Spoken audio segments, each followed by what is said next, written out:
you like how they ran and just your overall first thoughts? Yeah, I mean, it's a scrimmage. We, you know, we haven't done pick and roll defense, you could tell. We're still figuring out transition defense. But what you found out is you saw Dominic. Now, you understood I had to trap him so he wouldn't go for 50 today.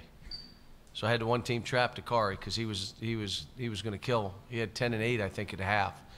You had Dominic. How did Dominic play? He belongs. There's that other kid, that big long kid, Derek Willis, who has no conscience whatsoever, just lets it go. Played well. I thought our big guys did well, our guards did well. Andrew, whose knee's been bothering him, probably shouldn't have played today, and I told him that, but he wanted to play. Hopefully he'll be okay for tomorrow. James Young is what he is. That's what you saw today. What James Young could be is, forget about just scoring the ball and getting to the rim. He can really defend. He comes up with balls and steals, and I like the fact that we defended without fouling. The officials came up, and especially the SEC official, and told me that, you know, this is the best I've seen. You got your hands up, your body in. You're not, you know, we don't try to foul anyway. That's not how we play. So, you know, I thought it was good. And we're a shot blocking team, so these rules kind of play to what we do. Cal, you talked on Media Day about Julius and adjusting to that role on the perimeter.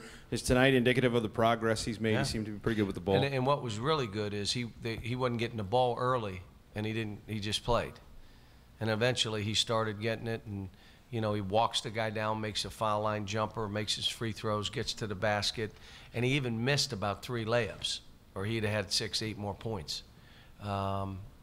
No, he's really good. He can really pass. That's the biggest thing. I look at him and say, man, he could pass. And again, you know, they want to talk about Aaron. You can see Aaron is really good.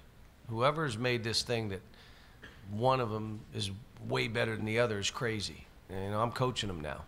And, you know, Alex is better. Willie is better. You know, Jared did not play as well as he has been playing, but he played well and he made shots down the stretch. And Johnny Hood had played better. The intensity seemed to be kind of high in there. And again, it might be because there were, you know, that many people for this kind of game. Coach, that starting blue lineup tonight, is that the lineup we might see, starting lineup we might see game 1? And how do you think those guys play Here's what I would say to you. When you looked at what we did, you kind of got a picture of, wow, they got this guy and this guy, that guy. But what about Derek Willis? Where does he fit in here? I mean, and then you look at, well, what about Marcus Lee? He's pretty good too now. And then you look at Dominic and say, wow, well, I'm not going to play 11 guys. So it's going to be, you know, there's a little bit of a dogfight. We got to figure out how we're going to do this. We got to have a little plan about it, and then everybody's going to have to buy into what we're doing and their roles on the team. I'm trying to get Alex, and I think Alex is playing better.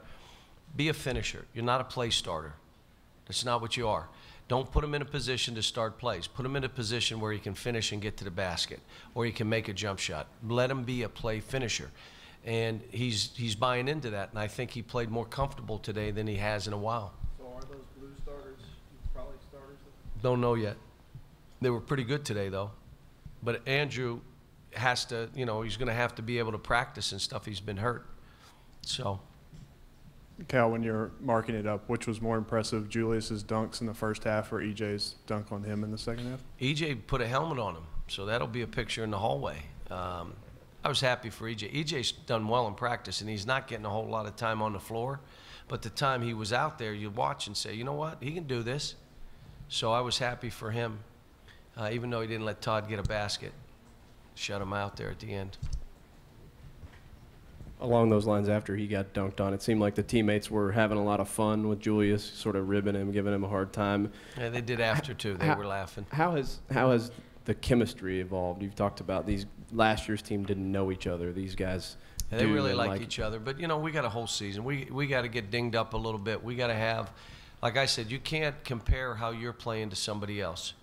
Just be the best version of yourself. If someone goes for 30, don't have that affect how you think or play, or you just can't on this team, because you're going to drive yourself crazy. Because there could be, now that you saw, was my statement an exaggeration?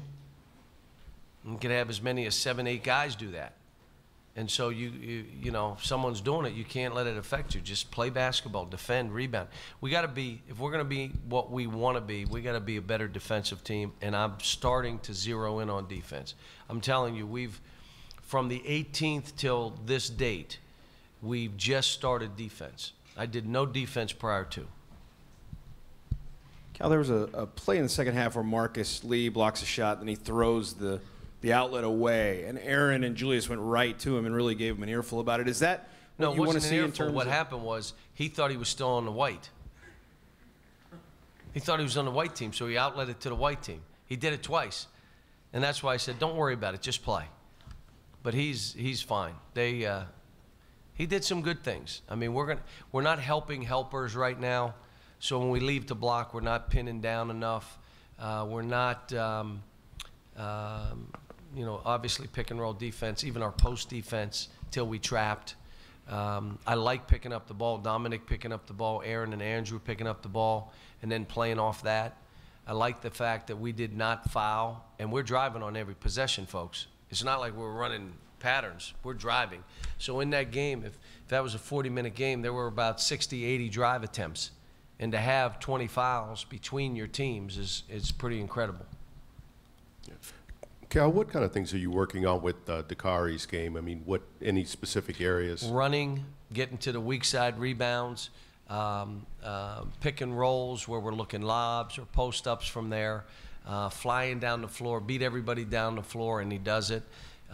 He has improved probably as much as anybody on our team, if not more. But Dominic's done that. Derek's done that. They're playing with confidence. That's what I want. You know, they're all playing with confidence. Now we got to lock down defensively, make it a little bit harder. John, with regard to the officiating and what you've been saying, you had officials in practice as well. How much did that help you tonight? Is that something you can do periodically throughout the year? We do that. When we scrimmage, we'll come in and we'll bring officials. And we try to get college officials to do our scrimmages. And then the whole time they're calling, every time a hand goes down, they call it. They call foul. If you stop a guy from cutting where he wants to go, they call foul. And we can all, you know, again, if what I'm hoping is the entire season, this is how the game is called. You see a little more free-flowing instead of checking a guy or hip checking a guy or grabbing a guy or, you know, hands up in the air and I ride you out of bounds. All that stuff, you're done now. You can't play that way. So, you know, and we all get, it's what the rules are. But hate to tell you, it's what the rules have been. They just haven't enforced them. Now they're saying they are, and it's good to see. I know you generally like your teams. Do you like this team more than, say, at this point last season or 2 years ago? Over here. Where? I don't even know. This is so early. And yeah, these are a great bunch of kids. They're all doing what we're asking them to do. Got to be more focused, a little more concentration. I'm going to do some things the next 2 weeks that every time we scrimmage, and we've done more scrimmaging than I've ever done in my life as a coach, in any time in my career. We're scrimmaging probably half the practice, if not more. 3/4 of the practice are scrimmaging. We're going to now have winners and losers. So someone runs. We're keeping score, but we're not doing things. So I may give one unit a 12-point lead, and we're playing for real. Now, you're down 12. You want to win or lose? And you're up 12. You want to win or lose? What are you doing? Whoever loses runs. So we're going to do that from here on in. I need that competitive spirit. They showed it today. I saw the competitive spirit. It's in there. Now they got to play that way every moment, or someone else got to be on the court. Cal, obviously you guys like to get out and run and those things, but what dimension does it add to you when you can do what you did at the end of that first half and go 4 straight, you know, possessions, dump it to Dakari down low and just have him sort of bulldoze people? Yeah, that's why we got up 20. The reason I said we trapped him, I said, Dakari, you got to understand, if you're playing like this, they're trapping you. Now you got to learn to play through traps, which we have not taught him yet. We haven't done anything with it because we haven't played that kind of defense.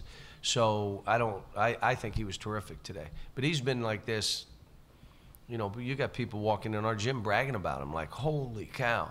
So I'm proud of him too. Coach, the guys that played the most minutes seem to be getting up an equal number of shots. How impressed are you with how unselfish these young guys have been so far? For this time of the year, it's been good. You know, the guy, who would you think in our scrimmages has been shooting the most balls? Dakari Johnson. And he says, they never throw it to me. You're getting the most shots. And so every scrimmage that we've had and what we do is we take the stats of the scrimmage every day, and it goes to their iPad so they can see the stats. They see theirs and they see their teammates' stats. The reason is you got to be held accountable. The stats indict you. Now, the film convicts you, but the stats indict you. And so now you're looking, and all of a sudden, Dakari gets 26 and 18, and you're playing the same position as him. You start thinking, I got a little problem here. Yeah, you do. So we're trying to chart and make sure we keep these guys hungry and competitive. But I'm like I said, I'm really pleased with this part. This is a scrimmage against ourselves. We didn't play anybody. So, but you're right. We share the ball. We appeared to defend half decent without fouling.